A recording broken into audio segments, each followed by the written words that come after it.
Então, ah, das doutrinas básicas do cristianismo, a gente tem falado aqui, e a gente está chegando no final dessa série de estudos, a gente tem falado aqui sobre diversos assuntos, falamos sobre a criação, falamos sobre Deus, falamos sobre a palavra de Deus, falamos sobre ah, o pecado, as consequências do pecado, falamos sobre a salvação.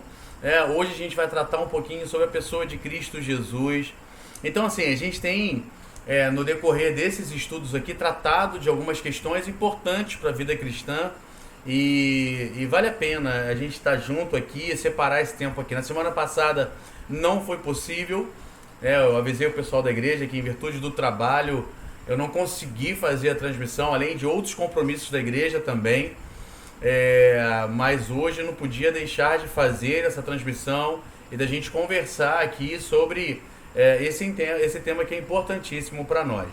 Eu quero orar com você para a gente não tomar muito tempo, a gente já está iniciando um pouquinho atrasado, mas antes de orar eu queria só um retorno aí do pessoal que está nos vendo, se está tudo bem, se vocês conseguem me ouvir, se tem muito ruído aqui próximo, se está tudo legal, tá? Se você quiser entrar no chat aí e eu vou aqui, ó, iniciar no chat do Facebook, ó. Boa noite.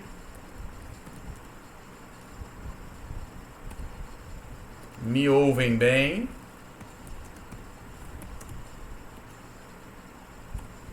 Tudo bem. Tá aqui, ó. Botei aqui, se você puder me responder, eu já engato a primeira, a segunda, a terceira e a gente já dá início ao nosso estudo aqui. Senão a gente só dá um ajustezinho aqui. Mas caso tenha algum problema de som, eu peço só que você... tá bom. Obrigado, Áurea. Você foi rápida. Muito bem. Obrigado, minha irmã. Então já temos aqui o som. Tá tudo ok. Nós temos aqui também a imagem, que também tá ok. O cenário um pouquinho diferente hoje. Mas o mais importante é a gente estar junto aqui. Daqui a pouquinho eu vou colocar a apresentação. Já sai da tua tela aqui. E a gente vai para o conteúdo bíblico, que é o mais importante desse encontro nosso aqui. Eu quero orar com você, pedindo que o Senhor nos abençoe, pedindo que o Senhor nos guarde, pedindo que a graça do Senhor seja sobre nós aqui nessa noite. Podemos orar? Pai, te damos graças, te louvamos por essa oportunidade que temos de aqui estar reunidos, Senhor Deus, através da tecnologia com os nossos irmãos. Obrigado por esse recurso que temos, obrigado, Senhor Deus, pela oportunidade que temos. E nós pedimos, Pai, que essa mensagem, que tudo aquilo que nós transmitimos e nos preocupamos, Senhor Deus, em colocar aqui, Senhor, que alcance vidas que estão carecendo de ouvir, Senhor Deus, exatamente isso que nós estamos tratando aqui. Senhor, nós não sabemos em quanto tempo isso vai acontecer, nós não sabemos a distância que isso vai chegar. Mas a única coisa que nós sabemos, e nós temos a certeza, é que a tua palavra não volta vazia. Ela vai cumprir o propósito que foi proferida. E nós queremos, Deus, colocar todo o nosso estudo, todos os nossos argumentos aqui, Senhor Deus, com base na tua palavra, Senhor. Submeter, Senhor, tudo aquilo que a gente falar aqui à tua palavra, porque tem autoridade máxima sobre nós. Oramos pelos enfermos, oramos pelos encarcerados, oramos por aqueles que estão abatidos, Senhor, desanimados em suas casas. Oramos aqueles, Senhor Deus, que têm ignorado a tua voz, aqueles, Senhor Deus, que estão rebeldes, Senhor Deus, a tua palavra. Oramos por aqueles que têm o coração ferido, oramos por aqueles que estão, Senhor, precisando de decisão, tomar decisões. Oramos, Senhor, e clamamos a ti, entregamos em tuas mãos. Senhor, faz aquilo que só o Senhor sabe fazer e pode fazer. Em nome de Jesus, nós oramos a ti. Amém. Amém. Graças a Deus. Louvado seja o nome do Senhor por esse tempo aqui. Muito bem, gente. Vamos lá. Deixa eu colocar aqui o estudo. E eu quero que você acompanhe comigo, então, esse tempo que nós vamos separar aqui. Nós temos falado nesses encontros, já estamos chegando ao final, um novo tema será proposto, mas nós temos falado nesses encontros daquilo que nós cremos. São princípios básicos da fé cristã. Queridos, por que a gente fala de princípios básicos? Porque isso muitas vezes a gente aprende logo no início da nossa caminhada cristã. E quando nós estamos de fato firmados nesses princípios básicos, nós não somos facilmente enganados. Por quaisquer que sejam os argumentos e mais bem elaborados que sejam os argumentos, nós não somos facilmente enganados por qualquer vento de doutrina, como diz o apóstolo Paulo escrevendo a sua carta à igreja de Éfeso. Então, nós vamos separar alguns minutos nessa quarta-feira para falar de princípios básicos da fé cristã. O primeiro deles, a primeira coisa que a gente faz aqui é tratar de uma sentença que vai dar base ao nosso estudo. Talvez na sua tela esteja aparecendo bem pequenininho aí, mas eu quero te convidar a acompanhar a leitura comigo. Se você não conseguir ler, acompanhe a minha leitura e você vai ter a oportunidade depois de pausar, se quiser rever aquilo que a gente está falando. Se você quiser também rever alguns estudos que já fizemos, todos eles estão armazenados nas nossas redes sociais.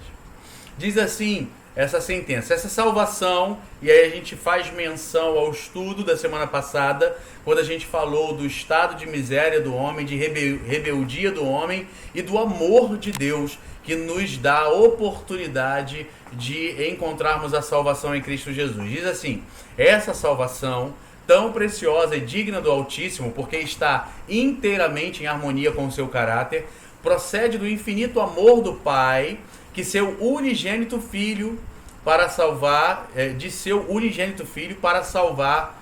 que deu, o seu unigênito Filho para salvar os seus inimigos.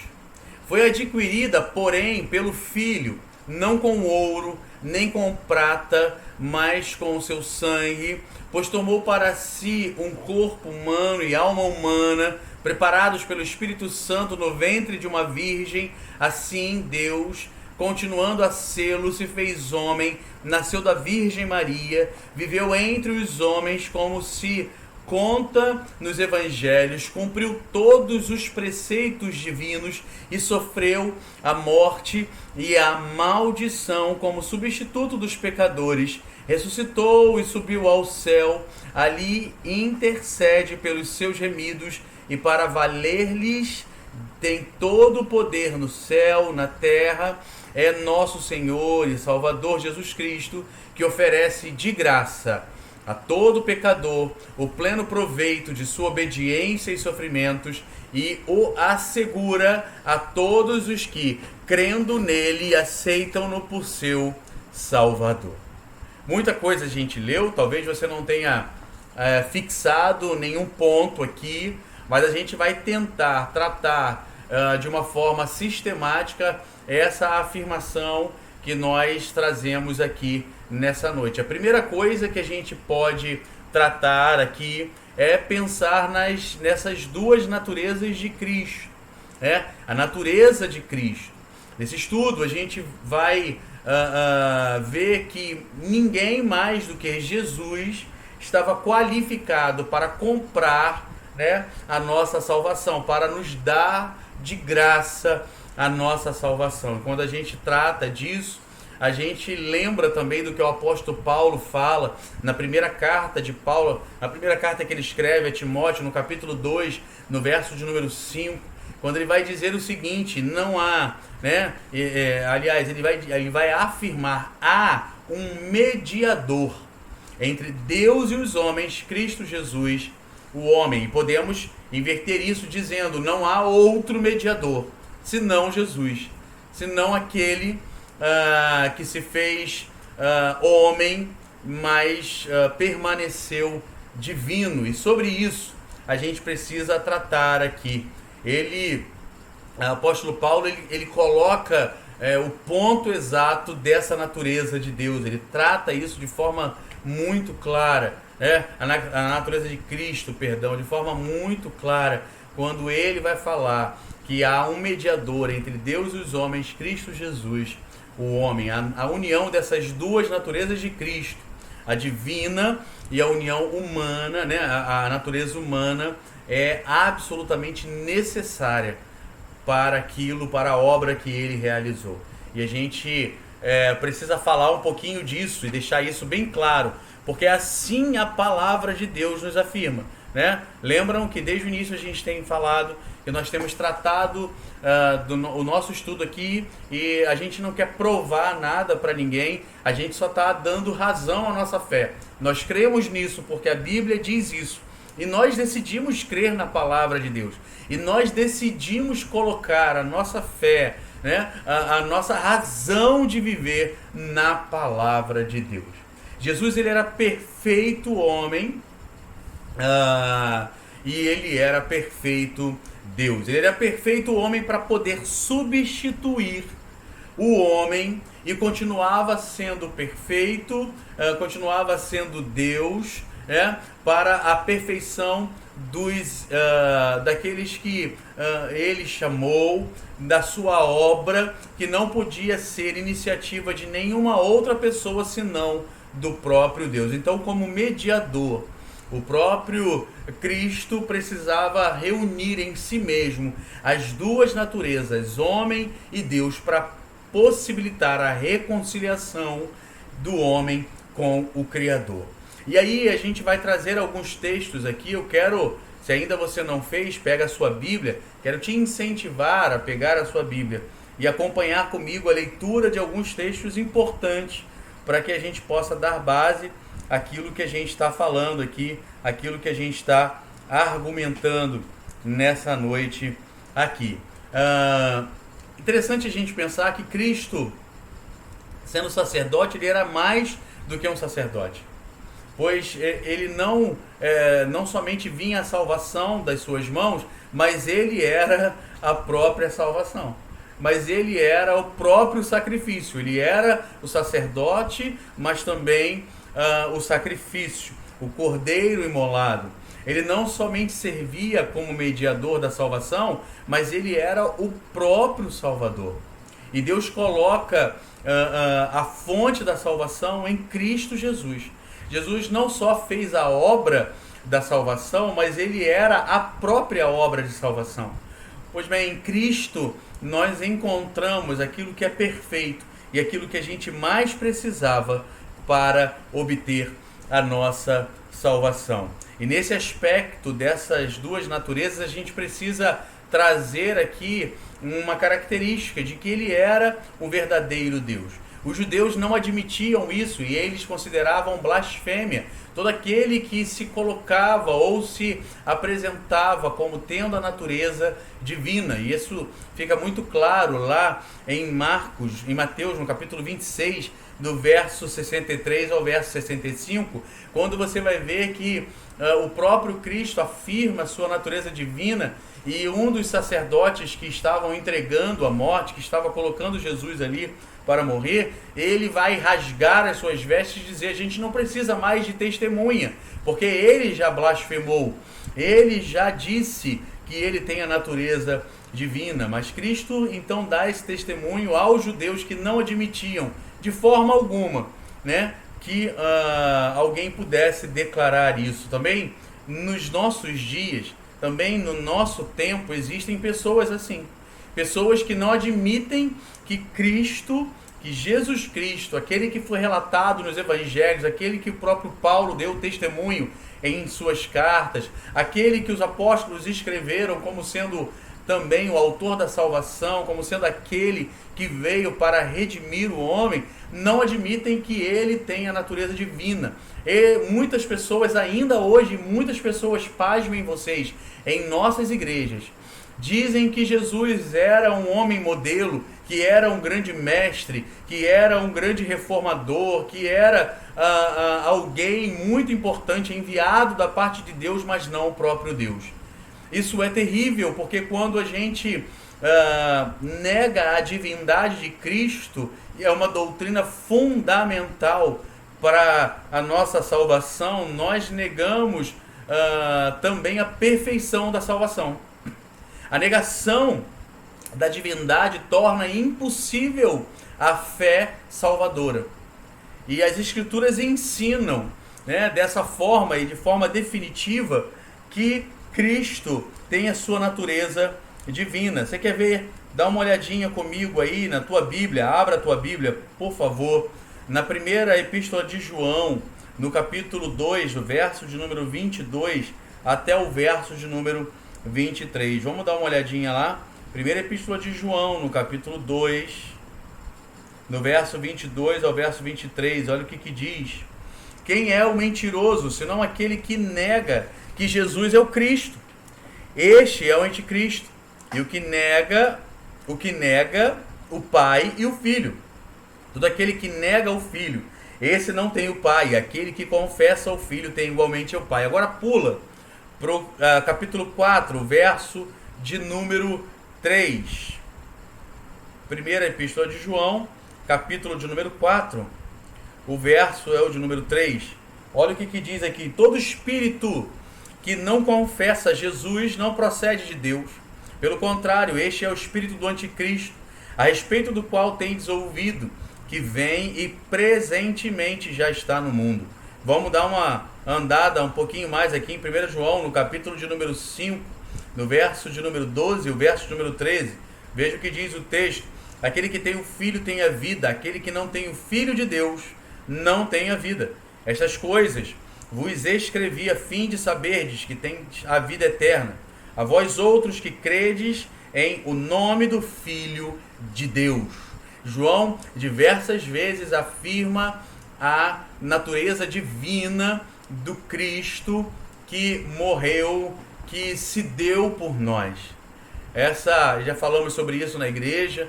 Essa é o que chamamos do estado de humilhação do próprio Deus, do próprio Cristo, quando ele assume a forma de homem, né? No nascimento, né? Já podemos trazer isso, a natureza da humilhação de Jesus, quando ele assume a forma de homem, né? A semelhança de homem, reconhecido em figura humana. A gente vai falar um pouquinho mais à frente, mas a gente tem que reconhecer o próprio Deus encarnou e viveu entre nós. Vejam, querido, que não é somente aqui esses textos que a gente vai trazer. As profecias apontam para um Deus que habitaria entre nós. Veja que amor, veja que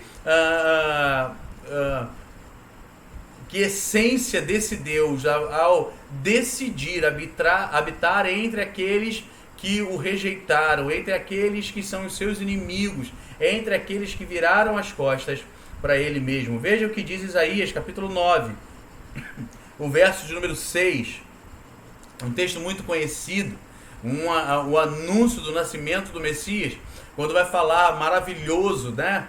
Conselheiro, e olha a expressão, Deus forte, Pai da eternidade, Príncipe da paz. 700 anos aproximadamente antes do nascimento de Cristo Jesus, Isaías já estava dizendo que Deus habitaria entre nós.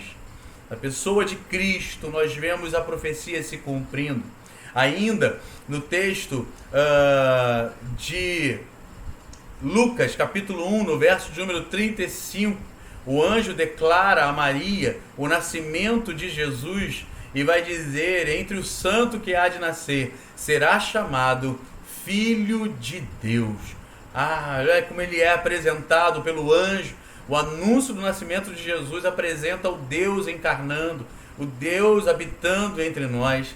Ainda o texto de Lucas, no capítulo de número 2, no verso de número 11, quando os anjos se apresentam aos pastores no campo, e ali aos pastores no campo, homens rejeitados, homens desprezados, homens sem valor algum, eles se apresentam e dizem, olha, não temas, é que hoje vos nasceu na cidade de Davi o Salvador, que é Cristo o Senhor. A palavra Senhor é a mesma utilizada no Antigo Testamento para representar o Deus Criador dos céus e da terra. O testemunho da profecia sobre a divindade de Cristo aparece nesses textos e em muitos outros textos, quando Cristo é apresentado como Deus, como aquele que habitou entre nós, mas que permaneceu sendo Deus.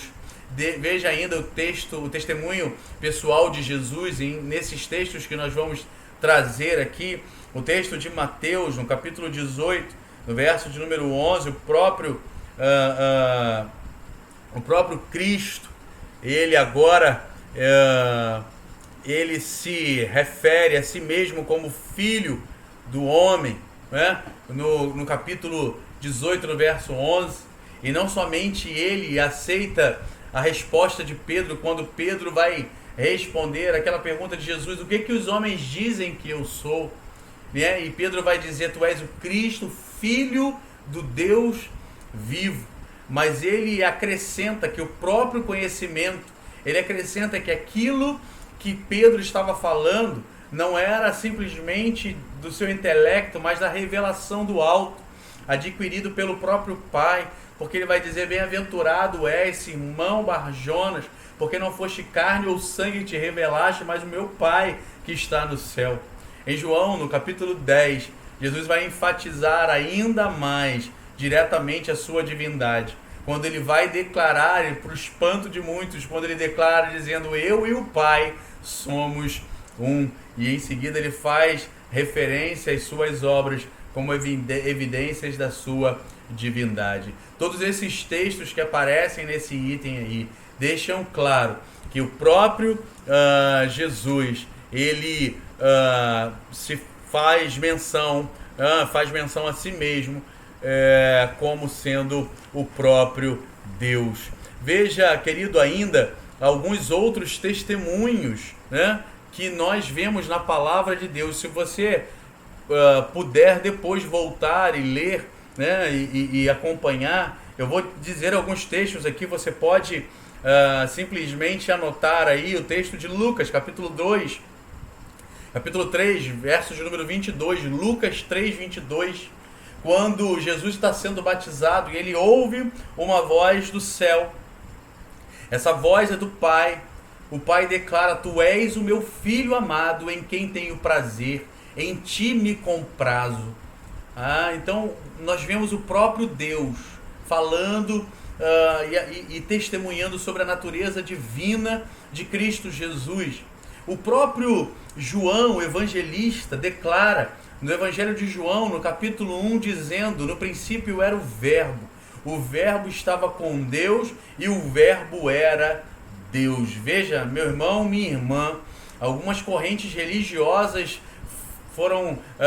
tomaram um cuidado de alterar esse texto no seu relato bíblico, no seu livro que chamam de a releitura da Bíblia. Testemunhas de Jeová declaram aqui no texto de João, capítulo 1, versículo 1, e alteram o artigo. Eles tiram o artigo definido para o artigo indefinido, né? Quando ele diz que ele era Deus, nos testemunhos de Jeová, na Bíblia dos testemunhos de Jeová, eles dizem que ele era um Deus, ou seja, apresentam uma divindade qualquer a Cristo Jesus, atribuem uma divindade qualquer a Cristo Jesus, mas o texto original vai falar que ele era Deus. Então João apresenta Jesus como sendo Deus. Ainda João Batista, no Evangelho de João, no capítulo 1, no verso de número 34, ele vai falar algo importante. Pois eu de fato, é o relato de João Batista, eu de fato tenho testificado que ele é Filho de Deus. João 1,34. Quer ver um outro texto, alguém que também testemunhou da divindade de Cristo? Natanael, que no início reclama, né, dizendo: pode vir alguma coisa boa de Nazaré? Mas depois ele reconhece a divindade de Cristo, quando ele, no Evangelho de João, no capítulo 1, no verso de número 49, ele vai declarar: mestre, tu és Filho de Deus. Quando Deus olha para Natanael, vê Natanael lendo as Escrituras, o coração de Natanael, mesmo pela incredulidade de ver alguém, de ter alguém que viesse de Nazaré, mas Deus via uma sinceridade no coração de Natanael, e ele relata isso, dizendo: olha, antes de você me encontrar, eu já tinha te visto, Natanael. E aí Natanael confessa a divindade desse Cristo. O apóstolo Paulo, quando pregava nas sinagogas, em Atos capítulo 9, no verso de número 20, ele vai dizer que ele é o Filho de Deus. Ainda em Mateus, no capítulo de número 27, no verso de número 54, o centurião e os que com ele guardavam a Jesus exclamavam: verdadeiramente este é o Filho de Deus. Quando Jesus está ali preso no madeiro, que o dia se faz em trevas, que tudo estremece e algo de extraordinário acontece quando Jesus está comprando a nossa salvação. Aqueles homens reconhecem a divindade de Cristo Jesus. A divindade de Cristo Jesus, querido, é o alicerce, presta bem atenção nisso, é o alicerce sobre o qual nós devemos descansar a nossa fé. Se Cristo não é o verdadeiro Deus, sua doutrina está baseada, está exposta em erros, e nós falhamos em tudo aquilo que nós cremos. Nós precisamos entender que a palavra de Deus afirma que Cristo possui divindade, que Cristo possui natureza divina, Ele é o próprio Deus. Vamos caminhar mais um pouquinho? Irmãos, se eu estiver andando, se eu estiver caminhando muito rápido, me avisa no chat aí, tá? Se tiver um negócio aí desesperador que você não estiver conseguindo acompanhar, você me avisa, diz: pastor, dá uma segurada aí que a gente não está conseguindo acompanhar, tá bom? Ok? Vamos lá. Cristo e a sua humanidade. Cristo e a sua humanidade. A gente pode falar sobre isso aqui também, porque Cristo, ele possui natureza divina, mas ele também possuía natureza humana. E é algo que a gente precisa dizer. A si mesmo ele se chamou e foi chamado de homem. Veja o texto de Lucas, capítulo 19. Vou ler alguns textos com vocês aqui. Acabei não colocando aí na apresentação, mas eu vou ler com vocês aqui. Lucas 19, o verso de número 10. Lucas capítulo 19, verso de número 10. Deixa eu ver se alguém aqui está chamando minha atenção no chat, para eu dar uma segurada. Ainda não. Tudo bem então, né, gente? Tá tudo bem? Me avisa aí se está tudo bem, se eu vou, se eu não vou. Lucas 19, verso 10. Vamos lá. Porque o Filho do Homem veio buscar e salvar o perdido. Dá uma olhadinha em Atos, capítulo de número 2, verso de número 22. Me ajudem aí. Atos 2, o verso de número 22. Varões israelitas, atendei a estas palavras. Jesus o Nazareno, varão aprovado por Deus diante de vós, com milagres, prodígios e sinais, os quais o próprio Deus realizou por intermédio dele entre vós, como vós mesmos sabeis. Veja um outro testemunho acerca da natureza humana, verdadeiro homem.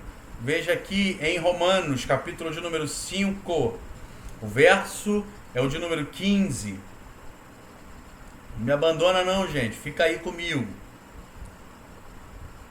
Romanos, capítulo de número 5, verso 15. Todavia, não é assim o dom gratuito como a ofensa, porque se pela ofensa de um só morreram muitos, muito mais a graça de Deus e o dom pela graça de um só homem, Jesus Cristo, foram abundantes sobre muitos. E o texto de 1 Timóteo, capítulo 2, verso de número 5, quando nós já falamos, quando o apóstolo Paulo vai dizer que há um só mediador entre Deus e os homens, Jesus Cristo, o homem.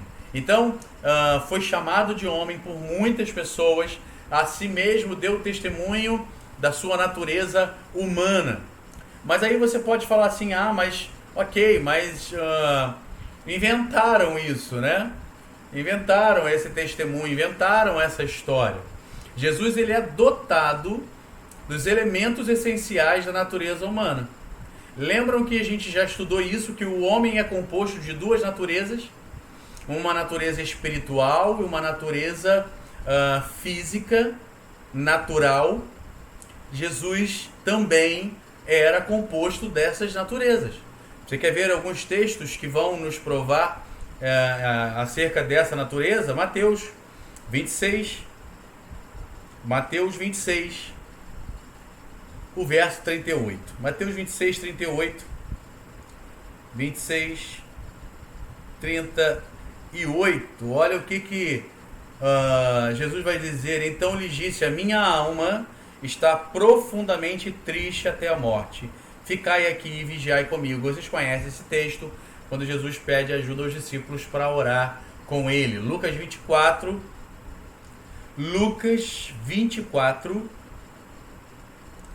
o verso de número 39. Lucas 24, 39. Me permitam beber um pouquinho de água enquanto você abre o texto aí.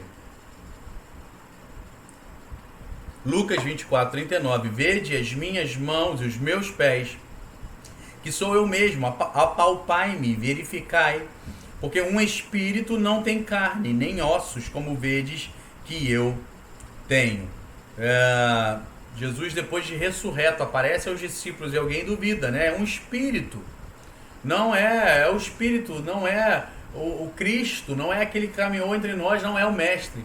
E ele vai dizer: veja, segura, aperta minha mão, né? Toca em mim e você vai ver isso. E ele complementa dizendo: o espírito não possui natureza. E eles puderam comprovar a natureza humana, a natureza física de Cristo.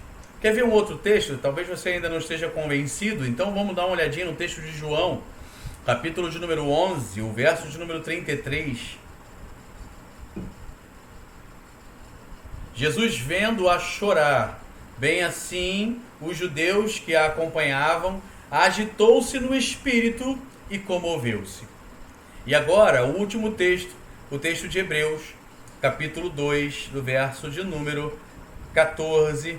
Hebreus 2, 14, diz aqui o texto: visto, pois, que os filhos têm participação comum de carne e sangue, deste também ele igualmente, falando de Jesus, participou, para que por sua morte destruísse aquele que tem poder da morte, a saber, o diabo.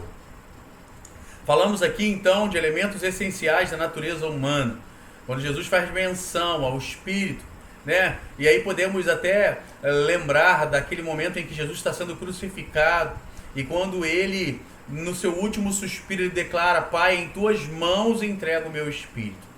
E aí você pode perceber que Jesus então depois é retirado da cruz e sepultado. Seu corpo é sepultado. Então, Jesus faz menção à sua natureza espiritual. E também os relatos bíblicos e o próprio Cristo faz menção à sua natureza física. Isso então comprova para nós, segundo a palavra de Deus, segundo cremos na palavra de Deus, que Cristo possuía a natureza humana, e essa natureza humana ela aparece para nós numa questão importante, porque se o homem pecou, somente um homem poderia então pagar pela culpa do homem. Cristo, nosso representante. O apóstolo Paulo vai se referir a Cristo como o segundo Adão. O primeiro Adão veio e pecou, mas o nosso representante veio e consertou as coisas, pagou o preço, morreu em nosso lugar e nos reconciliou de volta ao Pai. Veja uma coisa interessante, porque Jesus possuía características próprias de natureza humana. Eu não vou ler os textos, mas eles estão na tela aí, você vai poder depois ler com calma. Jesus sentia fome. No Evangelho de Mateus, no capítulo 4, no verso de número 2, a tentação de Jesus, Jesus ficou no deserto durante 40 dias. E ali o texto vai dizer que ele, ao ser tentado pelo diabo, ele estava com fome. Espírito não sente fome, querido. Mas Cristo, como sendo homem, também aqui aparece e traz características da natureza humana. Jesus sentiu cansaço. Lembram que Jesus dormiu enquanto os discípulos estavam atravessando o mar? Jesus estava cansado. Jesus teve sede. Aí o texto de João 19, verso 28. Sentia tristeza e indignação. também o texto apresenta para nós características próprias da natureza humana. Veja, meu irmão, precisava ser Jesus, precisava ser Cristo, precisava ser Deus, para que atribuísse perfeição à obra de redenção. Precisava ser homem, para que pudesse assumir o nosso lugar. E é fantástico a gente ler esse relato de quem Cristo era e da sua natureza. A obra de redenção não foi fruto de um improviso do Pai, mas foi algo que foi, querido, pensado desde a eternidade. Nós fomos salvos antes da fundação do mundo, diz a palavra de Deus. O apóstolo Paulo escreve isso. Ele nos salvou, ele nos regenerou antes da fundação do mundo. O plano já havia sido traçado, o plano de salvação, de redenção, já estava estabelecido e se cumpriu em Cristo Jesus, Deus perfeito, homem perfeito, que se deu, que se humilhou, que habitou entre nós. E essa salvação, ela não não para apenas nessa questão quando a gente trata da natureza de Cristo, mas a morte de Jesus como nosso representante foi prova de que Deus não pode tolerar o pecado. Então ele não poupou nem o seu próprio filho a fim de nos dar a salvação, a fim de nos livrar do pecado. Como é que a gente pode querer viver ainda uma vida de pecado? Só que não somente a morte, mas a ressurreição de Cristo Jesus, e aqui caminhamos para o final, é sinal de que o seu sacrifício na cruz do Calvário, o seu sacrifício em nosso lugar, foi aceito por Deus. E não somente o fato de ter ressuscitado reivindica essa verdade de tudo quanto disse a palavra de Deus e de quanto disse o próprio Cristo a seu respeito, como Filho de Deus, mas também a prova da nossa justificação. Se a gente tem fé, o apóstolo Paulo vai dizer isso. Se Cristo não houvesse ressuscitado, vã seria a nossa fé, vã seria aquilo que a gente crê, não adiantaria de nada. O túmulo vazio, esse túmulo vazio, prova que a morte não foi em vão. Tendo Cristo ressuscitado, foi para a direita da majestade. E o autor aos Hebreus, no capítulo 1, no versículo 3, no capítulo 7, no verso no 25, vai dizer que Cristo vive eternamente, intercedendo por nós, para sempre, intercedendo por nós. E essa intercessão, ela é constante, essa intercessão, ela é apaixonada, essa intercessão, ela é intensa, pois nós temos um sacerdote que sabe exatamente as dores que a gente sente, que sabe exatamente o que é sentir, o que é sofrer, o que é padecer. Ele se compadece das nossas fraquezas. Por isso precisava ser Jesus. Por isso a nossa esperança não está em mais ninguém. A nossa esperança está em Cristo. A nossa esperança está em Cristo Jesus, o nosso sumo sacerdote, mas também o sacrifício, o nosso mediador, mas também a nossa salvação. A Ele seja a honra, a Ele seja a glória, a Ele seja o louvor, a Ele seja o reconhecimento, porque sem Ele estaríamos perdidos. Que Deus abençoe a tua vida, que a tua fé esteja firmada em Cristo Jesus, que o teu coração esteja firmado em Cristo Jesus. Se você está nos vendo aqui e ainda não se inscreveu no nosso canal, se inscreva no nosso canal. Está aqui do lado, logo aqui, IESIC TV. Entra lá, se inscreve lá, participa dos conteúdos que temos colocado. Além disso, você pode participar conosco aqui, eu vou colocar uma sombra para você ver. Você pode contribuir com a nossa igreja através dessa chave Pix. Qualquer contribuição, qualquer valor, nos ajuda a projetar, nos ajuda a sonhar, nos ajuda a melhorar as nossas transmissões, melhorar o nosso conteúdo, chegar a mais pessoas, alcançar mais vidas. Não sei se você sabe, muitos dos nossos conteúdos têm sido proibidos em muitos países que não permitem que outra fé entre. Países que adotam a Sharia, a lei islâmica. tem bloqueado o nosso canal, tem bloqueado o nosso conteúdo no Facebook. E nós podemos alcançar essas pessoas através do YouTube. Se você nos ajudar em divulgação, se você contribuir com essa obra. Além disso, nós participamos de alguns projetos missionários. Nós temos projetos na Ilha da Conceição. Nós temos sonhado com o Senhor alcançando esse bairro, com o Senhor alcançando crianças, jovens, adolescentes que estão se perdendo para o álcool, para as drogas, para a violência. E nós precisamos da sua ajuda, nós precisamos da sua contribuição. Por isso, querido, você que nos vê, você que também é da igreja, pode contribuir, contribua. Participe dos projetos que nós temos em nossa igreja e daquilo que temos sonhado. Deus abençoe a tua vida. Nos vemos em breve, em nome de Jesus.